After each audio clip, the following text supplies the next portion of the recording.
Happy New Year, everybody, and welcome to the Business Power Hour with Darren and the Music Man. Sounds like somebody's in heat.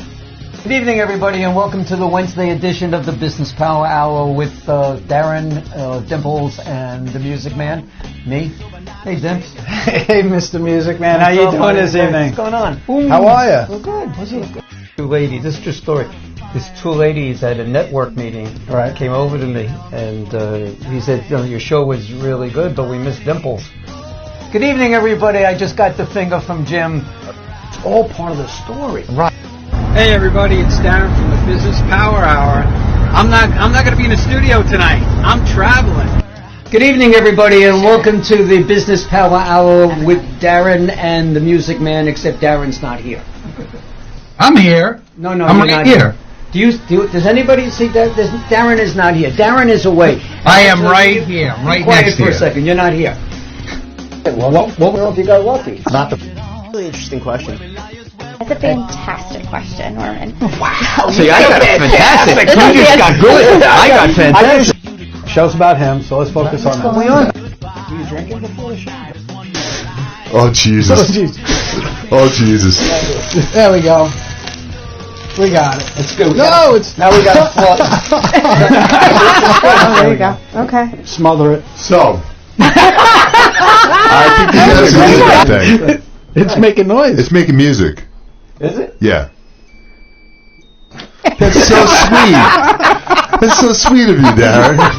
By the way, this is a Yankee station. It's a Thank Yankee you. station. John, Thank you. it's a Yankee station. All right. Unfortunately... We got bugs in here. What's going on? I don't know. Do you spray? Get an It's exterminator? that time of year where you're getting bugs and stuff. As long as we don't have bees, I'm good. Yeah, all right. That's But...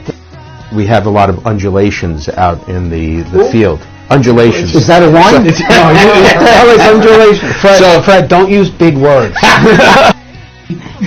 Hey, right? So this... Help. I gotta give him a cough button, Jim. What do you think? Cough button would be a good idea. Consider that a good question that he asked? Great question. There you go. I got Pythons and brains. You're Double D? I'm Double D. Show's about him, so let's focus on that. We are. Hey, give me some loving. How are you, Music Man? Hello, Darren. How are you? I'm fantastic. I'm absolutely convinced. I'm absolutely convinced that telling you you. got some kind of brain damage when you had that thing last year. I'm telling you that, and he called.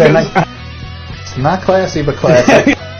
Seeing interviews by Darren and the Music Man. Ladies and gentlemen, Darren Siafe and Norman Wasserman. Let's do this. Yeah.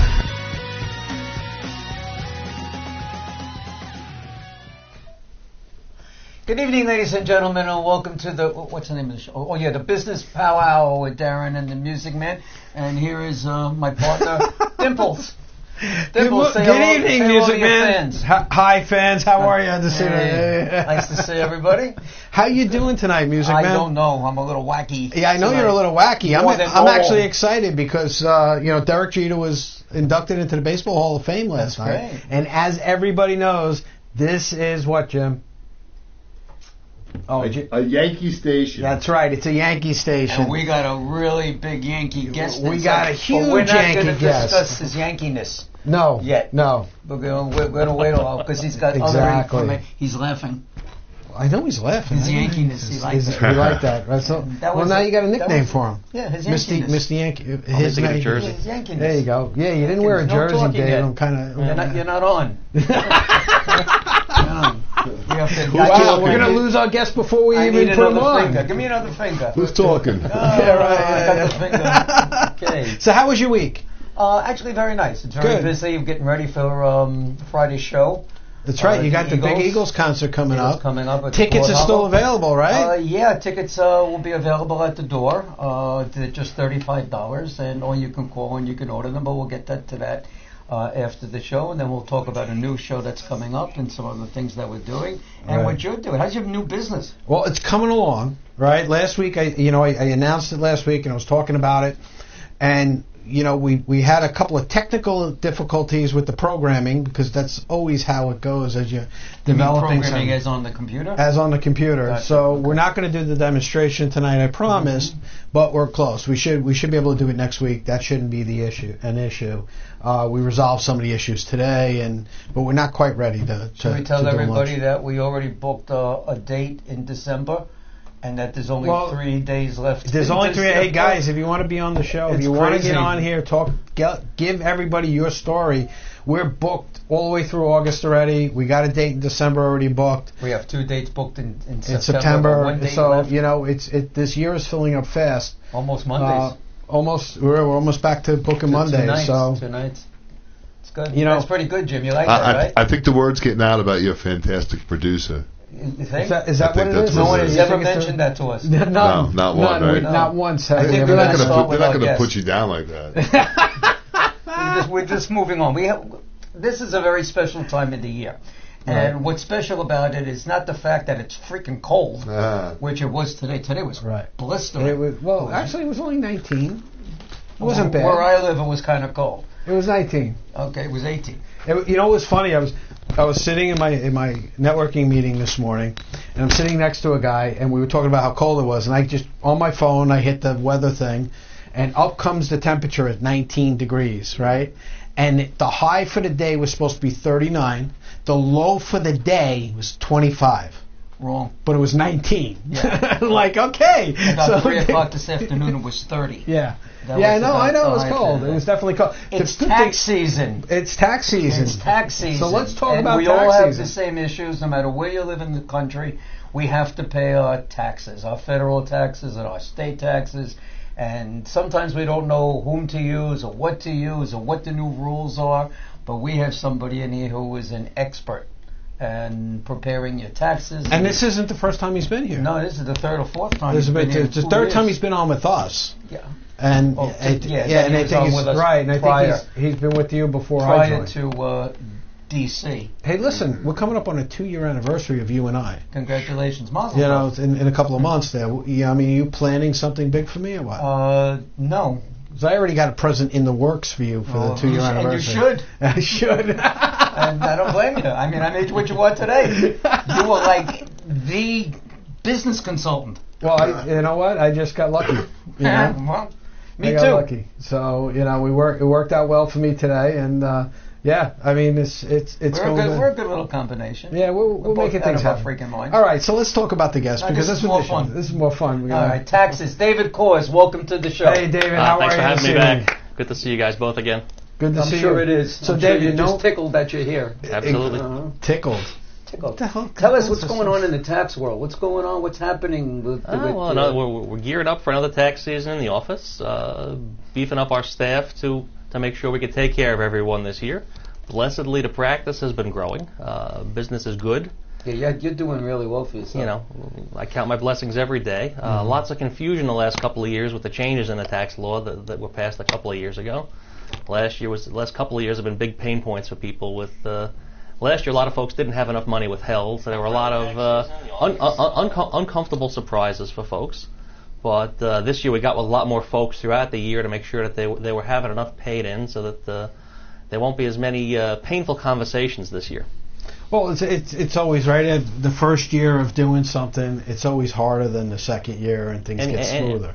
Anything major, and this was a major overhaul. I mean, I started my career after the last major overhaul, which was the Tax Reform Act of '86. Oh, let's stop for a second. Yeah. Let's go back to how, because there's a lot of people that are tuning in that may not have seen you before. That's true. Okay, so let's tell everybody a little bit about David Korcz and how you got started and what you were like growing up in Brooklyn, right? Sure. Yeah, grew up in the Marine Park, Sheepshead Bay area of Brooklyn.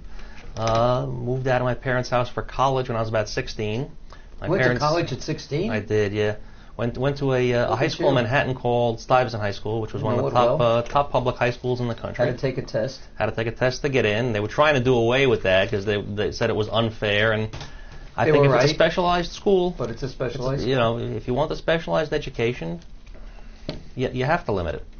Now they've started offering some tutoring to make certain folks have an easier time with the exam. But it was a very tough exam. You used to be required to get into Stuyvesant, Bronx High School of Science, and Brooklyn Tech were the big three when I was a kid coming up, and you needed the highest grade to get into Stuyvesant out of the three. Bronx Science was second, and Brooklyn Tech was third. I went to a high school that actually touched. There was another high school, public high school, also that touched Bronx High School of Science. Okay. I went to Clinton High School. Sure. And there's a lot of people out there, a lot of guys. But he used coal and chalkboards too. I didn't go to school. That's why I'm sitting here. Right. No, I always tell people that was my Ivy League education. Then I went up for college in SUNY Albany. Went there for 4 years. Met my wife up there. She was a year behind me in school. Ended up staying up there for about 8 years after graduation. Had our kids up there. Started our careers. And then... What does your wife do? She's an attorney, insurance defense attorney. She's retained counsel for a major carrier. Isn't she I thought she was isn't she her own business? Yeah, she hung out a shingle about 7 months ago. She had been with a firm for many years and decided to branch out on her own. And, what's her specialty? Insurance defense. She's retained counsel for a major carrier. And she's been doing that for about 15 years. Okay. Loves what she does. It's one of the best moves she ever made. So now she's got an office out of the house. My office is in the house. But we started in Albany, had the kids there, moved back to the island in the early 90s to get closer to the family. Can we back up here for a Sure, second? absolutely. So why is she out of the house and you're in the house? Is she out of the house because she doesn't want to be around you? No, not at all. No, she wanted an office away from the distractions and. Oh, so you're the distraction? Yeah, I'm the distraction. Well, with tax season, I have a lot of traffic in and out, whereas hers isn't really client focused. She's retained counsel for the one insurance carrier. Right. So there's not a lot of clients going in and out of that office, whereas in my case, especially this time of year, we'll probably have... Does she know PNC people? Yeah, she does. So I think I'm going to call... Oh, she's going with you on your trip, right? No. Oh, she's not? Not this trip, no. Oh, then I need to call her. Yeah, absolutely. Give her a shout. Okay. I may have a way for her to make some money. Give her While give you're her a away. shout. Wait a second. Are you doing recruiting now? Yeah. No. This show isn't about you doing your recruiting. This is an important job I got to fill. Absolutely. So that's it. Absolutely. So why didn't you tell me about this in the first place? You know I was looking. Well, we'll talk. Okay. We'll talk offline. We'll talk offline. This isn't what it's about. We're talking about David and his take career. Care of our personal needs. So now you went to Albany. You had a couple of kids. Went to Albany, had a couple of kids, moved back here in the mid-'90s to get a little closer to family and to try life outside of public accounting for a little while. So I'm a recovering CFO. I did controller CFO work for 19 years with a little tax practice that kept growing on the side. Got my CPA license in '89 and I think I did my first return for compensation in 1990. So you were CFO? Were you a CPA when you were a CFO? Yes. Okay. Yeah, and I've kept up my CPA license the entire time. Did about 7 years with 3 different regional CPA firms in the Albany area, and then came down here to be the number 2 guy in finance at the largest privately held beer distributor in the country. Was with them for about 5 years. What were they called? Shit-faced breweries? No. Manhattan Beer Distributors. Oh. I was with them for 5 years, and they move a lot of bottles of beer on the wall. Phenomenal, great company to work for. Did they just do beer? Did they do sodas? They did beer, wine, product, waters, things of that nature. Okay. They're pretty big too. Yeah, they're the largest privately held beer distributor in the country, to the best of my knowledge. Yeah. They're headquartered in the South Bronx. Then they've got a Brooklyn facility, They're a Wyandanch right off- facility, right and off the thruway, right? one at like the Airmont Road exit of the thruway. Right. No, great company to work for. Had good experiences there. But the time came for me to move on in my career. There, I was a number 2, number 3. I wanted to go be a number 1 somewhere to go run a company. And so I left them in 2000 to go be chief financial officer of a mattress manufacturer in Glendale, Queens. Mattresses, yeah. They did specialty mattresses for home care. So the whole time you were doing this, you were living on Long Island. Living on Long Island, commuting to the Bronx every day. And then to Glendale, Queens. And then to Queens. Which is almost And then in the you city. said, forget the commute, now I'm just going to work from home. Well, then we had a couple other jobs along the way. I was in Port Washington for the last position. That was a technology company. Mm-hmm. We had bought private equity in to try and take them to the next level. Right. And private equity decided that they wanted to put their own representative in spending their money, which is understandable. That's usually what happens when private equity comes in. They will want to put some of their people into the key roles. And it was at the point in my career where I had been getting ready to hang out a shingle. This tax practice kept getting bigger and bigger. And this was in 2014. They kind of came to me and said, we're going to have to go in a different direction with the department. And I said, you guys are 2 years too early. I was going to ask to reduce my hours in about 2 years when my youngest was done with college, but they kept me on a consulting basis for 2 years, which was a wonderful way for me to get this practice off the ground while I was out networking. That's perfect. What they were paying me was enough to cover health insurance and principal and interest on a mortgage. Right. Oh, and my wife had a steady job working for a law firm, so it was great to get this thing going. When I went out on my own, I had about 250 clients that I had acquired over the years, but at that point in your career, when you're a full-time CFO, it's the clients are who you can see on evenings and weekends. Right. You can't get out and meet people during the day. It's not the money clients. You two guys have a lot in common. So you're an accountant. You do business consulting. See, I do more of the fractional. I'm just sit back. Well, I do more of the fractional CFO controller work, and David focuses more on the corporations and doing the tax returns. I do a lot more tax work. I've taken a few engagements over the years in helping companies negotiate away some debts and things like that. But Did you also help companies buy and sell? Oh yeah, I've helped a couple of people do some interesting stuff. I helped one of my clients purchase a medical billing company earlier this year. Last year was an interesting deal to put together. That took about 6 months of back and forth negotiations. Well, it's funny that when you get these companies that are buying and selling, the valuation that they put on their own companies is sometimes it's a little unrealistic. It's almost like when somebody's trying to sell their house and a real estate agent comes in and says, your house is only worth like $500,000. And they're like, what are you talking about? My house should be worth $750,000. And you're like, no. And you try to explain to them why it's not, and sometimes it depends on what it is, but I'm sure all of these deals are difficult. Everybody always thinks their business is worth about twice what it really is. Right. And sometimes you just have to sit down and have the hard conversation. Yeah. If you don't sell this business, what's going to happen? Mm-hmm. If you do sell this business, what's it going to look? What's life going to look like? You have to have those sometimes uncomfortable conversations with people. What does the next step look like? What is your exit plan? So you do this planning for your clients? Yeah, we have that conversation with the business owner. Sure, what's the next plan? Is there a next generation that's obviously interested in the business and going to step in? Are they able and capable of doing it? Mm-hmm. That's always a challenge. And sometimes the challenge isn't from generation 1 to generation 2, but from generation 2 to 3 or 3 to 4. When you have the founder and now the grandkids are getting involved or the great-grandkids are getting involved. And they're so disconnected necessarily from the old school way things were when it got started. Well, it's funny that you say that. Last year I came into a situation where it was the third generation taking over, and they were 10 years too late in the transition, meaning the fathers should have been out 10 years ago. Yep. Because they were still doing it the old way, and they were buried. In debt, and they were very profitable at one time. They didn't adjust to the times, and they got themselves in a hole. They don't adjust to the times or the technology. A lot of times they don't spend on the technology to get to the next level. And that's the thing. I was lucky enough to have these guys that had very open minds, and it took us less than a year to turn it around, going from the red to the black. Yeah, I've been CFO in the turnaround situation, which is always challenging. Was it an old school business? The business started in 1945. Whoa. Yeah. One of the companies. It's third generation. The mattress manufacturer had started in the 60s and incorporated in the 70s, and it was in the second generation, and they'd put some ancillary businesses on. Yeah. It was a wonderful business, but there had been some challenges along the way. Yeah. And they literally, it was great about it was they knew they needed to change. They didn't know how to do it.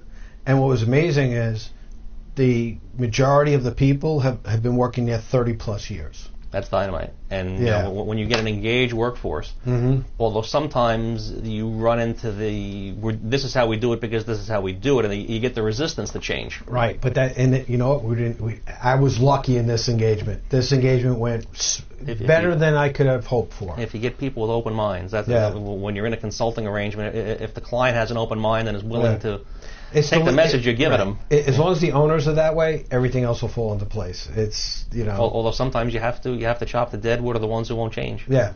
If they you change or get out of the way. And it was lucky enough that everybody was willing to pitch in and go and and make those things happen. I've been involved in those where, like you said, you get people who just resist change and they don't want to do it, or they yare you to death. They say they're doing it, and then you and find then that as soon as you walk out the door, they're right back to the way they've been doing it for 30 years. And there's nothing you can do to help them. There's absolutely nothing good. So, David, if somebody wanted to get a hold of you and they wanted to ask you about getting help in these areas or even just tax advice, how could they get a hold of you? Sure, they can call me at 631-582-1416. Okay, and that number again? 631-582-1416.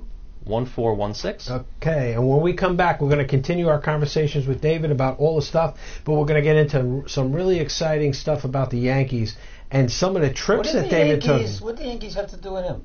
They everything to do with him because he went to England last year for the series. I did. That's right, yeah. You did? So we're going to talk about that. Well, maybe someone wants to ask us a question, so they should be calling us at 631-415-1365. As soon as I think that's a good idea, and I'm glad you actually knew the number this time. So am I. So Me too. Numbers of my life. That's it. We'll be right back after these messages. Good evening, everybody, and welcome to Friend Entertainment USA. My name is Norman Wasserman. I am also known as the Music Man. Let me just tell you a little bit about Friend Entertainment. We put on concerts for charities, and we do that everywhere from New York to Las Vegas. We do R&B, Motown, rock and roll, jazz, whatever it is that you wish. Friend Entertainment will deliver the best of the best for you and your charity. Here are some of the names of the talent that have performed with us on our stage. Stevie Wonder, Tina Turner, The Temptations, Earth, Wind and Fire, the one and only ELO, Elton John himself, Kool and the Gang, and the fabulous Donna Summer. Go to our website, friendentusa.com. That's www.friendentusa.com, or feel free to call us at 631-698-9696. 631-698-9696, and we'll see you at the next show.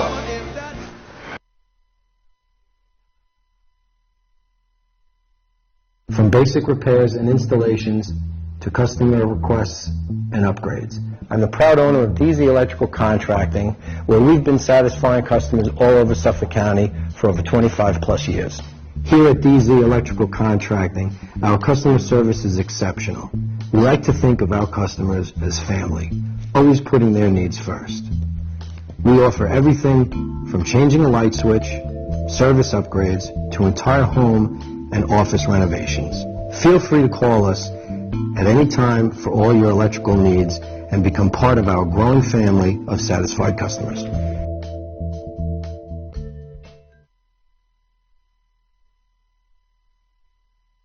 Hi, everybody. Norman Wasserman, Friend Entertainment USA. Happy to see you again.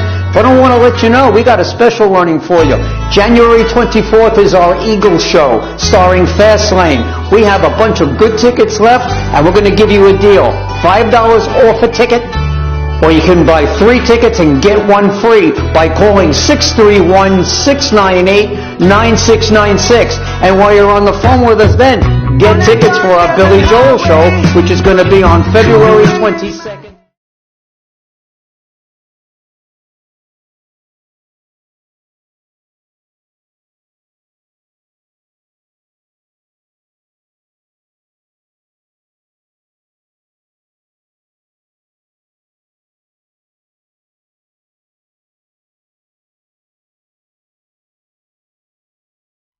All right, so if you're interested in being a guest on the Business Power Hour with Darren and the Music Man, please give me a call at 631-698-9696 or email me at norman@friendentusa.com or call Darren at... You can call me at 844-987-CBMS. That was 844-987-CBMS, or email me at Darren@bphdmm.com.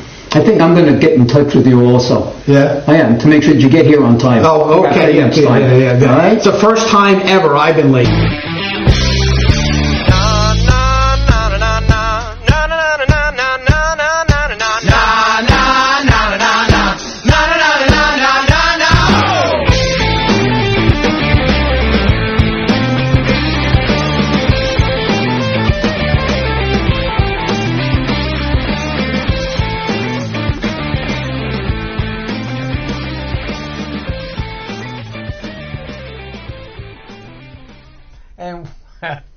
Nice. Welcome back to the Business Powwow with Darren and the Music Man, and I guess David Korcz, world-renowned Long Island CPA. How's that sitting here in the house? Well, Well, he is. Well, he's all over the place. He's got clients in Vegas and Louisiana. These trips to Europe. People just know European who the heck trips he and is. stuff like that. He's the guy. What makes you so special? What do you do for your clients that Joe Schmo CPA doesn't do? I'll go the extra mile. You know, What does that mean? I get referred a lot of people that have tax problems. You don't want to be one of those stories. But, Well, you have a story? got a couple. Share us the story. We'll give you one. Give us a good one. I had a client that owed the IRS about 40, 50 grand, and they were sending out letters. He was a 1099 contractor for a lot of people, and they sent out letters to all of the people that he did work for. And I'm on vacation visiting my sister in New Orleans about 4 years ago, and he calls me in a panic that this was jamming up a $4,000 check, and he was going to miss his mortgage payment for the month and not be able to eat for a couple of weeks, et cetera, et cetera. So I'm sitting in a bar on Bourbon Street with my brother-in-law, and we're probably about 3 or 4 drinks in. So I have to step out for about an hour, get on the phone with the IRS with this guy. There's a special tax practitioner priority line for CPAs to call in when they're working with clients to resolve tax problems. And we sat on hold for about 15, 20 minutes, got an agent on the phone, walked through the issue, and got them to release the hold on this gentleman's check so that he was able to get paid. Sweet. That's one example. So what'd you settle for? Oh, it wasn't a settlement. I mean, he's still in a payment arrangement with them. But the point was, he was able to get that money and live. You know, I had another one with a client in a seasonal business where they had gotten in some trouble. They had been referred to me by another CPA firm that didn't want to deal with their problem anymore. I take those headaches. And these folks went to the IRS for about $80,000. And they made the mistake of not communicating with the IRS. Half the battle is pick up the phone and call them if you're having a problem or a hardship. Pick up the phone. Does that work? It does. It does. Really? And pick up the phone. And now in these people's case, they put a bunch of stuff in a drawer. They retain me on a Monday, and it usually takes the IRS 3-4 days to process power of attorney form once you fax it over. I'm walking into a restaurant for lunch with my wife, and the phone rings, and there's a lady on the other end of the phone in tears. They took it all. What do you mean they took it all? All the money out of our bank account. Now, they were in a seasonal business, and this is February, and their busy season was summer. Right. So they basically took all the money that this family had to live on for the next 3 months. They work in one of the seasonal communities, like the Hamptons or Fire Island, in a home service business, like a landscaping or plumbing or home repair type of business, and money doesn't come in the winter. Yeah. They grabbed all of these people's money, every dime. And the reason that they found this out was they had gone to the ATM machine to take out some money to go on vacation. And these people are going to have to go to Mexico for a week in a timeshare with no money. Right. So we got on the phone with the IRS and we explained, you know, my client's not going to be able to eat this weekend. I didn't say my client's not going to be able to eat this weekend in Mexico on vacation. Right, yeah. But, you know, my client has... I was going to say, they don't No, have my client has no money. They're in a seasonal business. Right. Can you work with me? They're in the process of trying to refinance their home. I had gotten them in with a mortgage broker that I refer some business back and forth with. She drafted a letter, faxed it over to the IRS, saying that they had been retained to help these people refinance their house. And we got them on a reasonable payment plan, and IRS put back 95% of the money within 48 hours. That's awesome. Into their account. And we said, look, we're going to go on a $3,000 a month payment plan with you until this is refinanced. Well, a lot of people don't realize the IRS is a business. Absolutely. And they want to collect their money. So they don't want to put you out of business. But they like communication. If Well, you don't pick up the phone and that's any communicate, business, David. You know, but them in New York State especially, if you don't pick up the phone or pay someone or retain someone to pick up the phone and talk for you, if you're afraid. You know, I talk to the IRS a couple times a week. Yeah. You know, it's part of what we do. I do a lot of that tax resolution work. Yeah. They're people, you know, and sometimes you'll get people that are having a bad hair day on the other end of the phone. Yeah. For the most part, they're professional, friendly. I've had one or two where you don't get the answer you want, or they're downright having a bad hair day and a nasty day. You hang up and you call back. Yeah. And you get a different person on the phone. For the most part, my experiences with them, they're very reasonable. Yeah, no, I've worked with a couple of phenomenal agents on a couple of large cases over the last couple of years, and they're doing their job. The same as I am. It's my job to vigorously defend my client and present the best case for my client, but within the realm of the tax law. Sometimes people forget that, right? So they think that they're personally being attacked, and you know, and they lash out at them, and that really, I tell everybody. Let's not make them. I mean, they do want to settle. They do want to get payments. They want to make a deal. Oh, But there are absolutely. also those, I know, that do not respond. They make you wait, and what you're doing play is, games. and you're They play games. You're paying interest because they don't respond to you. Is there a place that somebody goes when those? Yeah, 'cause there's those an entire separate department within the IRS called the Taxpayer Advocate's Office. I've had to utilize their services maybe 4 or 5 times in 30 years. It's rare where something gets to the point where it's at that level. I mean, right now I'm going through, they did a desk audit on one of my clients' returns and disallowed some expenses that should have been allowed. And she provided all the proof, and the auditor just said, no, the audit's closed. So we left a message for the taxpayer advocate yesterday. We're waiting for a call back. I suspect I'll get a call tomorrow or the next day. And they've been very friendly to work with. You just have to know who to call. It's like any bureaucracy. You have to know who to talk to. What's the right button to call? Who's the right, And that's really your expertise. If you try and call and resolve it yourself, you're usually going to dig yourself a bigger hole. Let me make the call. A lot of times I'll call with the client on the phone and I just say, listen, I'm going to talk to them. Mute your phone so that you can hear everything that's being said, and then I'll explain it. It's going to be tax language between me and them, and then I'll break it down into simple man or English for you at the end. Right. I've had that a couple times where we've had people come to me, my driver's license is suspended because I owe New York State more than $10,000 in taxes. Well, you owe New York State more than $10,000 in taxes, and you're not on a payment plan, and you're not compliant. You haven't filed all your returns. Yeah. So let's get an agent on the phone. Let's get an agent on the phone, and we'll tell them that we'll get you compliant within the next 30 days or so. And usually the agents will work with you. I came across that situation with somebody that came to me and said, I got this problem in New York State. I need to make a payment plan. I spoke to the agent, and they said I'm not compliant. I said, so when was the last time you filed your return? It was like 3 years ago. Yeah. So I'm like, okay. So tell your agent, get me all the information, and we'll get you filed. We'll get you filed, and we'll do that. And as long as you show some progress, you file 1 year at a time, and they're going to work with you. It's amazing how the simple way to do it is to just timely file everything. Don't try to be slick. You're not going to get over on anybody, especially these agents. I tell my clients all the time, they've seen it all, they've heard it all. Just be upfront with them and be honest with them, and you'll get the best deal you can get, and they'll work with you. And try to play games with them, and they're going to come down on you, and they're going to screw you, and they're going to mess with you. Don't do your own taxes. Right, exactly. Yeah, don't. Don't do your own taxes. Don't do your own taxes. Don't do your own taxes. Go to a professional, preferably a CPA, especially if you've got a business scenario, because we're required to have the mandatory continuing education. Some of these folks go to the travel agency to get it done. Right. You see that a lot in the city. They're tax professionals. No, they're not.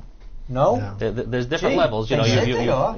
Well, of course they say they are. They want your money. You have your registered tax return preparers, which aren't required to pass any kind of an exam. Then you have your enrolled agents, which passes an IRS exam. Then you have your CPAs, which is your higher standard, and your tax attorneys.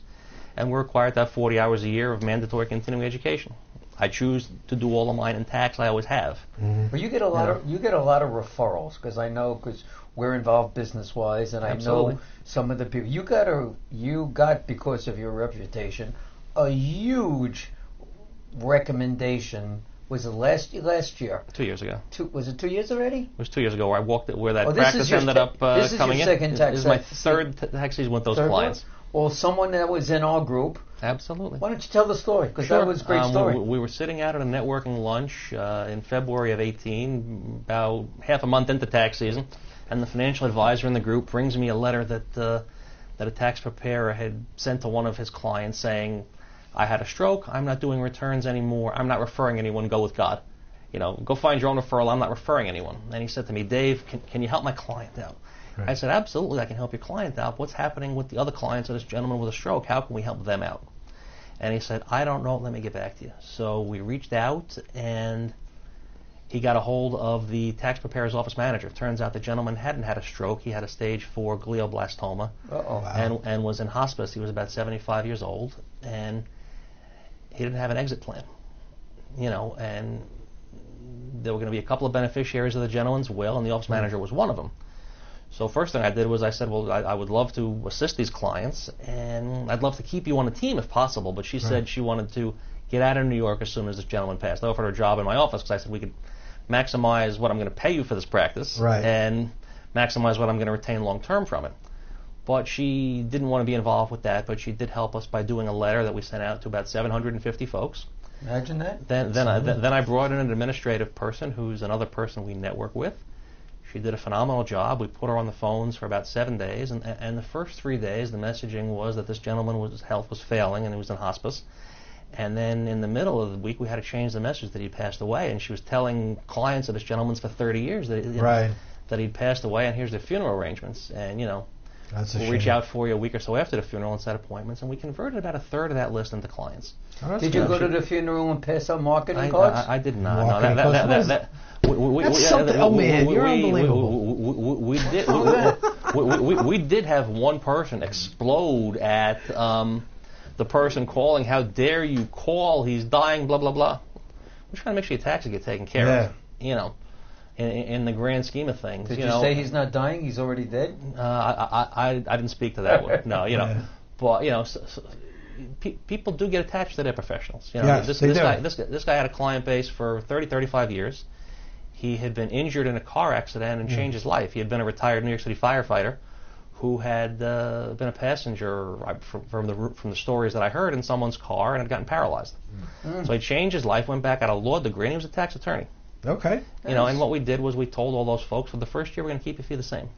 Yeah. He was charging on the lighter end of the scale because he was doing a lot of the commoditized returns, the easier ones, a W-2, a little Social Security, a lot of retirees, but all wonderful people, and now we've got relationships with 250 new people. That's fantastic. I'm sure there's a lot of people out there that want to know if there's any new tax rules for this year. Is there anything different? Nothing major or glaring after the major change last year. One of the changes, there's a new one that went into effect first of the year called the Secure Act, which allows those folks over 70 and a half to delay taking the required minimum distribution from their retirement plans. And it also but that's allows only them if they turn 70 and a half after January 1. But for guys like us, where we're many years from 72, it's going to get us an extra year and a half. I had a client turn 70 in October. Or 70 and a half in October. So he had to take it. Yeah. So he had to take it. Yeah. Excuse me. So they missed it. That was a major overhaul in the retirement rules, and also that now for traditional IRAs, you used to have to stop doing them once you turn 70 and a half. Now, with an aging population and an aging workforce, folks are working more past 70 and a half now. Now there's no limit on how old they can be and continue to contribute to a deductible IRA. That's one of the new ones that's been getting a lot of press the last couple of weeks. It went into effect first of the year. So I mean, look, there's all little things that are coming out and changing. They changed the way the W-4 is calculated now, and I got a lot of phone calls on that. It seems like a lot of payroll companies are having a lot of issues with the transition. Yeah, just go single zero if you're single, and you're usually going to be okay. What I always tell folks is, look, you want to send me your pay stub halfway through the year, and we'll see if you're on track to have enough withheld. Right. If there's no major change in your income, we take your June 30th pay stub, we double it. Are you going to be getting a big refund, or are you going to be owing a lot? Right. If you want the big refund, we can continue doing it. If you're going to owe a lot, we change it so that you don't. Right. This way, we mitigate interest and penalties. I always tell my clients, me personally, I like to be at zero. As close to zero as possible at the end of the day. In a perfect world. And some people want that savings account. They want it. They use it as a forced savings account. But what I always tell them is, look, if you're working for someone else, put a little bit of discipline into your own life. Yep. Because, most companies, when you do direct deposit, will allow you to split into multiple bank accounts. Open another bank account at a bank you don't do business with and bank that refund yourself. Because heaven forbid you have a change of circumstances mid-year, you're not going to get that refund until you follow the following February, March, or April. So the government's sitting on your money that you need for 6 months, and there's no hardship way to get that. It's easier said than done. Yeah, well, I know. That's what I preach in my client one-to-ones. Look, set up an account that you don't see. Cut the debit card in half. Yeah. Just don't worry about it. If you bank with a big blue bank, put it at the big red bank. I got do it at a bank where you don't frequent. You're not frequent. You're not frequenting. Let it be an interest earning account. Yeah. And just bank your own refund. Exactly. Why are you giving them interest-free use of your money? Exactly. When you see people getting $8,000 and $10,000 refunds. Right. So David, tell if somebody wants to get a hold of you and they want to pick your brain a little bit more about getting their taxes done, how can they do that? 631-582-1416. And one more time. Once again, that's 582-1416. Okay. Now, you also offer, before we go to commercial time, you also offer to review your potential clients' Absolutely. past tax returns. Is right? That's Absolutely. everybody. Yeah, well, Absolutely. we're going to talk about that when we come back. Okay, why don't we talk about that when we come back? And some of the things we've We're going seen. to talk about that when we come back. We'll do that when we come Do back. a quick shout out. My cousin John's on. John, All how you been? How you Yeah, feeling? John went in he had to go for a chest implant. It was like his chest got all screwed up because he had a quintuple bypass. Oof. And they ripped him open and That's got to hurt. Yeah. So he had new breasts put in.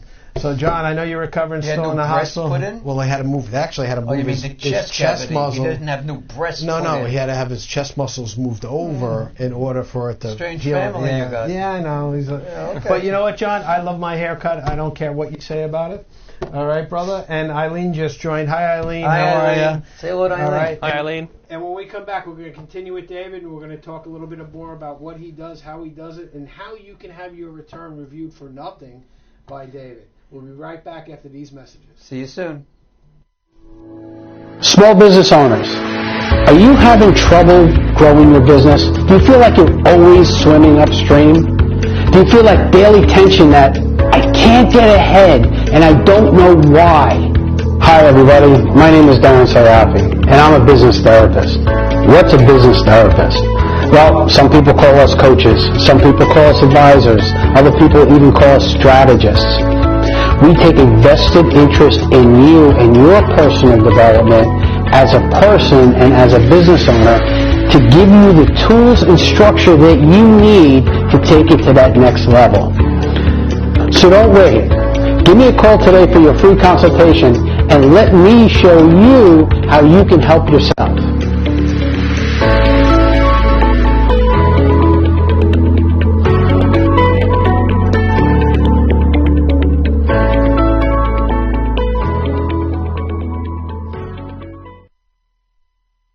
From basic repairs and installations to customer requests and upgrades. I'm the proud owner of DZ Electrical Contracting, where we've been satisfying customers all over Suffolk County for over 25 plus years.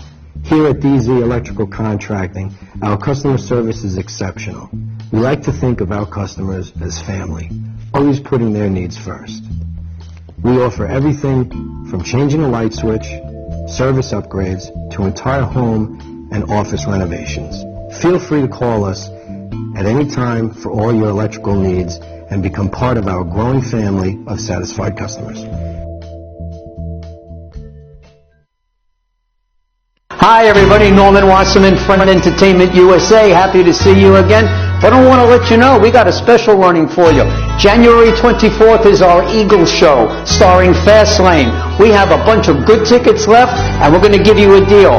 $5 off a ticket, or you can buy 3 tickets and get 1 free by calling 631-698-9696. And while you're on the phone with us then, get tickets for our Billy.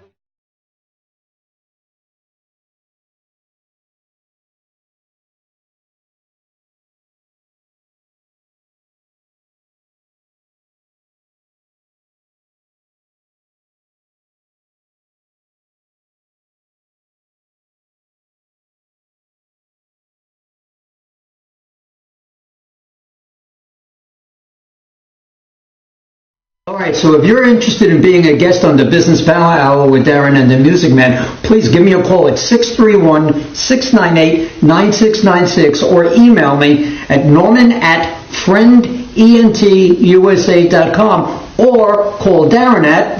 You can call me at 844-987-CBMS. That was 844-987-CBMS. Or email me at Darren@bphdmm.com. I think I'm going to get in touch with you also. Yeah? I am, to make sure that you get here on time. Oh, okay. Yeah. All right? It's the first time ever I've been late.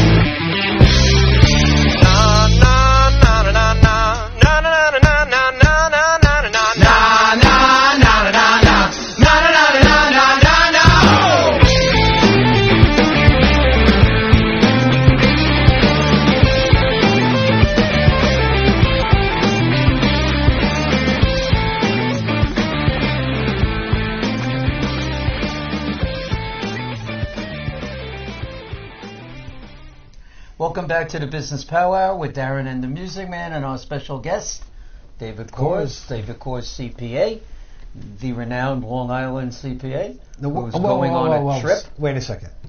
He's renowned. But you said Long Island before you said worldwide. So which is I it? gave worldwide a shot. Now I'm giving Long Island a shot. Now we got to spread it around a little bit. Spread the joy. Spread the joy. So why am I going to hook up? What do you offer potential new clients? Why do they become clients? Because you're just such a wonderful guy and people recommend you? Well, they don't know that. That's part of it till they sit with me. But one of the things that we will do is we will take a look at the last 3 years for free. You never know what we'll find on a free look. I've gotten people back up to $35,000, $40,000. Really? On things like a missed alimony deduction, missed rent deduction. But let's be clear. $35,000, $40,000. That's the exception rather That's than the rule. exception rather that's than as the much rule. as Yeah. You know what we'll do is we'll review it, and if you're getting a fine job done, I'm going to say, look, this guy did a very competent job. Yeah. How much did he charge you? Yeah. You know, that's the other place where I can save you some money. Plus, we could talk about my network, whether it's insurance professionals, real estate tax grievance professionals. We have a whole stable of folks that we like to refer business to in our business to help people save money in other areas of their life to keep more of what they make. And what people don't get, because you know, we all three of us, we do a lot of networking and stuff, and David, you can attest to this. We're very picky about who we refer our clients to. Oh, absolutely. Very picky. My clients are my extended family. Exactly. And not only that, it doesn't matter that a client may come to you and say, oh, I need a window cleaner. And you go, oh, I just met a window cleaner. Here's his number. If it goes bad, it doesn't matter the fact that you said, I just met this guy and I don't know him. No, it's on you. It's still on you. It's on you. No, what I'll do is I develop relationships. Mm-hmm. I'll call people right from my office. I've had people, my mortgage rate's too high. Hang on. Yeah. Call the mortgage broker. I just did that with somebody. Didn't I? You did. I picked up the phone. I said, hey, I got this lovely young lady here who does X, Y, and Z. Might you be looking for somebody? Absolutely. But guess what? Oh, he hired her? Bingo. We did. So wait, wow. So you guys did a whole transaction? We did. Which card did you give him to do that? Which card? Yeah, which card? I give him all three. Was one of those ones you said? I'm waiting for a referral back. We haven't seen that in a while, right, Jim? He hasn't handed out any business cards on the air. Well, not at all. He knows me. I know he does it all. I got 1099s from him today. I can give you more, and you can share them. But tell us now about this trip that Dimples over here spoke about with London. What happened? We had a blast back in June. We went with 9 other friends, so 10 of us all together. We put together a trip to see the Yankees play the Red Sox for the first Major League what is games that over there? In Europe. And you are in the Yankee station. I'm a little bit of a fan. Right, and as you very, very sick. We're a Yankee station, and that's, you know, we talked about this last year when you were on in January, that you were planning this trip. Yep. Right? So tell me, how was the atmosphere? Because the ballpark looked like it was huge. It was huge. It was a soccer stadium that seated about 60,000, right? They had 60,000 in there. It seated another 20 or 30. Really? They had a whole bunch of seats that were blacked out that people weren't in, but they seated over 60,000 for both games, I think. We were there for the second game. We had 9 friends with us. My seats were 10 rows off the field. Oh, wow. Yeah, so you got good seats. It was phenomenal. Was this a good package deal? Was everything included? Deal. No, what happened was I had heard about it the previous summer and said, I want to do that. So I got on the list with the London Arena. And as soon as the tickets became available, I burned all my minutes. My wife and I were on a cruise. I burned all the internet minutes to do this. And it would only let me get 2 tickets at a time. So I got 4 sets of 2, and then we added on 2 other friends later, one apiece through a ticket broker to get the last 2 tickets. So we had 4 sets of 2. But it was a blast. It was an absolute blast. Did you sightsee while you were down there also? We did a couple tours while we were in London. We made like a 4-day weekend out of it. That's nice. Oh, that's cool. Yeah, it was a good time. Then you started telling us also about this. Well, hold on. I want to ask you about the experience. Me? Because you're going on to the next thing. Because we finished with London. No, we didn't finish with London yet. In terms of London, you know. How were the English fans towards the baseball game? They were excited, but I would say it was probably 40% Americans over there. Really? So my impression. A lot of people made the trip. A lot of people made the trip. The Yankees travel well. The Red Sox fans travel well. Right. You know, it was camaraderie. It was not there was still the normal chance of both teams going on, like you'll get in Yankee Stadium or in Fenway, but not as much because the British fans weren't necessarily as invested in either team. Who did the Yankees play? Played the Boston Red Sox both times, and so that's why hammered them. Yeah. Well, that's why they did it. It's the biggest rival in baseball. Well, they're going to be doing natural rivalries. They're doing it again this summer. Right. But this summer it's going to be the Cubs and the Cardinals. Okay. Yeah. And now I'm on the email list for the London Arena, so I get updates on that every couple days. Oh, do you? Okay. Yeah. But I didn't buy tickets for this year. No. Well, what you're planning on doing? I'm trying to get tickets for this thing that I've heard called the Field of Dreams, where they're building bleachers for 8,000 people in the middle of Iowa in a cornfield somewhere where they filmed the movie Field of Dreams. Yeah. And they're starting to come out with more details. I wonder if some folks from the movie are going to throw out the first pitch or stuff like that, which would be kind of cool. And you wonder if they're going to play in throwback uniforms. Right. Yeah. Which would be cool. Nice. So I haven't seen anything to that effect, but I think that would be cool. I think you know what? I can't see them not doing that. The throwback uniforms and Well, it's going to be such a limited ticket. I'm hoping to get in there. With the London games, there was 60,000 tickets times 2 games. There was 120,000 tickets. This is 8,000 tickets. 8,000 tickets is only one game, right? One game. That's with multiples. One and game. It's a Chicago home game. It's a Chicago White Sox home game. Yeah. So I've got a price in my mind that I won't go above, and if it goes too much, I won't go. Right. You won't pay more than $10,000 a ticket? $1,000 a ticket. $1,000 a ticket. Okay, so he'll supplement you the rest of the way. It's going to be a lot more than that. You never know. Maybe some podcast will sponsor me to go, and we can do a remote. That's a possibility. Not this one. Why don't you talk to the producer over there? He's loaded. He would love to do a remote. He's got a big circular driveway. Figure eight. Donuts in the parking lot. So why don't you build a Field of Dreams out in your backyard? Yeah. Oh, you're talking to me? No, I'm talking to him. Yeah, well, he's got. I'm sure you could get at least 3 or 4 people in it. He's got 5 horses. Yeah. You have the horses. I don't have horses. It's going to be a fun time. I would love to make it, do a road trip, see if I can get a couple other friends to go with. Right. But, we'll see. I'm sure Mark will go with you. Yeah, I'm sure he would. Right. So we were talking earlier, as we mentioned at the beginning of the show, Derek Jeter was voted into the Hall of Fame yesterday. Yep. Right, and you asked me an interesting question, and I want to get your take on it. I answered it, and my answer to the question, you asked me, how do I feel about him being one short? Mm-hmm. And my answer is very simple. If Mariano Rivera didn't get 100% last year, we wouldn't be having that conversation. Agreed 100%? We would have the conversation of he's gotten the most votes, the highest percentage ever to get in. Because next to Mariano, he did. Now, what uniform number did he wear? And he wore number 2. So now he's number 2, unless somebody comes in with a higher percentage, which would mean they need more voters and they need to also be 1 vote short. Right, exactly. Yeah, for him to ever get passed as number 2. So it would be interesting and fitting if he's number 2 for all time. Right, yeah. Which nobody's been talking about, which I think would be cool. So how do you feel about that? I know you said something about toilet paper in the guy's house. I think it'd be very interesting to see if it's ever publicized as to who the one holdout was. Mm-hmm. And imagine. I'm telling you, it's a New York reporter that talked bad about Jeter during his playing days. You would hope not. I would hope not. But there is somebody, and I don't remember his name. I remember they did a whole article about him when Jeter retired. Just imagine back in the days when they were doing manual ballots.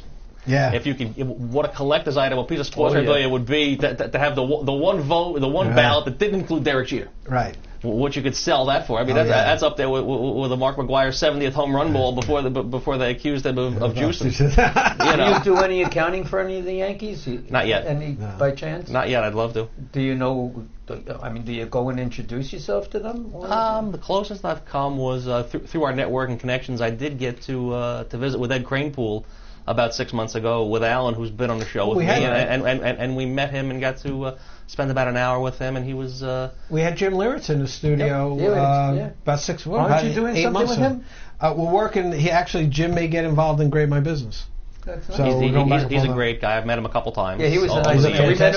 We had him in here. I had him. I met him when the Yankees used to do the Fan Fest in the city, after the '95 season when he hit the home run in the 15th inning game against Seattle. I had him sign a ticket stub from that game. Oh, really? That's cool. I was there. Yeah, it was a good time. So nice you were guy. in Seattle for that? No, it was here. Oh, you were here. You were traveling. It was Don Mattingly's last game that he played in Yankee Stadium. Okay. And then the Yankees ended up losing to Seattle in 5 games in '95. Right. Yeah, I remember that. Yeah. You know, I was there for the 15th inning game, and crazy. Let me ask you this question. You have a lot of memorabilia, from what I understand. A little bit. Right. What is your most prized possession? Bottle of booze. No. He's got some special booze. We do have some potentially Prohibition era scotch that one of our clients gave us that she had discovered in her grandmother's attic. I do have a postcard with Babe Ruth and several other stars of Americana. It's got like Charles Lindbergh on there and Charlie Chaplin on there and Douglas Fairbanks on there and Babe Ruth. It looks like the old stamps and it's a 1929 postcard. Wow. Of Babe Ruth. I've got that one. Cool. That's one of my favorites. That's in the credenza. I've got a couple of things that Jeter signed for me personally. Really? I met him early in his career. Mm-hmm. Yeah. I have pictures with Mickey in 1985, me and the Mick, at Fantasy Camp? At Fantasy Camp in Fort Lauderdale. I know you've heard the... No, it's Buckingham broke my finger, yada, yada. Oh, he did. He didn't put yours, did he? I never had the pleasure of meeting the Mick. My favorite piece of memorabilia that I have is this Alonso signed ball. And, you know, Alonso won Rookie of the Year this year. We'll talk about that, though. What, Alonso? About the Mets. No, the ball's right over there. Yeah. Oh, so, I have no problem talking about it. And that's what you're doing now, ball busting. Ball busting, yeah. I have no problem talking about I still have the ball in my possession. I have no problem talking about that. Yeah, no, actually, we had a memorabilia guy on the show, and my cousin called up. He's a big Met fan, and he bought a Alonso ball. And so, and he lives in Jersey. Memorabilia guy gave me the ball, which I still have in my possession. It's right there. There you go. There you go. No, actually, it's dented and it's got oil stains on it now. So we do that. But cool. Yeah, I'm holding on to it. He bought it for $100. It's now worth $6, but he doesn't want to give me the other $500 for it. So he thinks, well, he paid $100 for it. He paid the guy $100. We're going to get a phone call any second now about this. Exactly. No,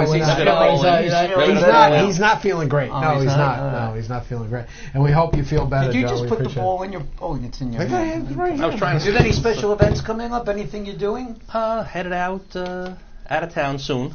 Mm-hmm. Go see some clients out west, and then we come back and tax season hits us full in the face. Full in the face until April. It's a blast. We love it though. We get to see all the folks we see once a year. They always talk very, very highly of you. Thank you. I mean, I for one will talk that way too, since you are my accountant as well. So we've kept you out of trouble and out of jail. That's it. And we'll see what we do this year. We'll see what you give me. I gave it to you. Now I'll see what you can do with it. So David, is what they give me. One more time, if somebody wanted to get a hold of you, how can they do it? 631-582-1416. One more time. 631-582-1416. All right, David. Thank you for being on the show. I really thanks for appreciate it. No, great job. Great job. We'll do it again. As always. All right. So, Music Man, we got the big show this Friday night. Big show Friday night, but really... is it Friday night or Saturday? It's Friday night. It's the 24th at the Broad Hollow Theater in East Islip. There'll be some tickets available at the door, but it's going to be a great one. But this one is the bomb. Well, hold on, though. If you go to the show on Friday night, you know who you can see there? Who, you? Eileen. Karina is going to be there. Will absolutely be there. She's going to be there, right, Eileen? Some friends. She's going to be there. I may show up and do a guest appearance. Yeah, we can sign autographs. You sign autographs and whatnot. You just stand behind me and I'll. Well, you have the headshots. I don't. Okay, so we have a show coming up for a really great organization. For those of you who know or don't know, primarily what Friend Entertainment does is we do concerts for charities. Even Friday night, the theater that we're doing in is a not-for-profit organization, the Broad Hollow Theater. But I know this gentleman who's the chairman of the board of an organization called the Twilight Foundation, which is just like Make-A-Wish for seniors, though. They give promises and wishes to seniors. So it's a great show. Kool and the Gang tribute band we're bringing in from out of town, and Gloria Stefan and Miami Sound Machine coming up in April. So you'll hear a lot more about it. And what do you got going? We're trying to wrap up Grade My Business, get it launched. Next week my programmers are promising me that next week we're going to do a little demo. Well, we'll So see. we're going to put it in the can this weekend. We'll It's supposed to see. be ready this weekend because I'm supposed to go film it. And then Talked we'll- about then it we'll have a last look week. at You that. said you were live. Hey, It was out there. Look, dude, we got Whatever. a logo. I'm telling you. You got to do something. No, we got a logo. The programming's done, and now it's just making it look pretty.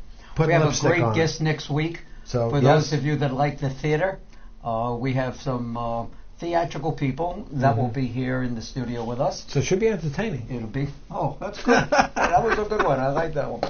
Every once in a while, again. That's good. Yeah, that's it. But that was a good one to close the show. Yeah, there you go. That was good. That was nice. Good night, Jim. Good night, John boy. Hey, Jim, Good night, everybody. We'll see you next week. Good night, everybody. Have a nice week. Have a good week.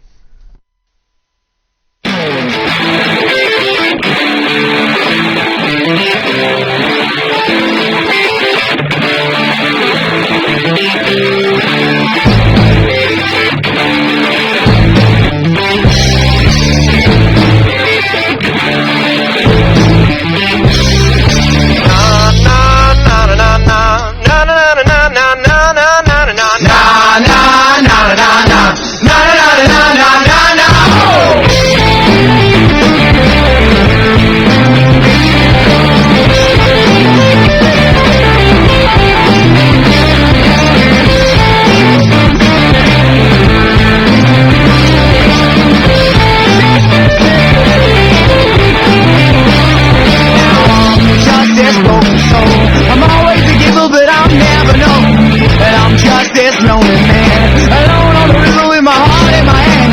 The conversation they're all dead, the lines cut off inside my head. I left me like a broken man, no idea of where I stand.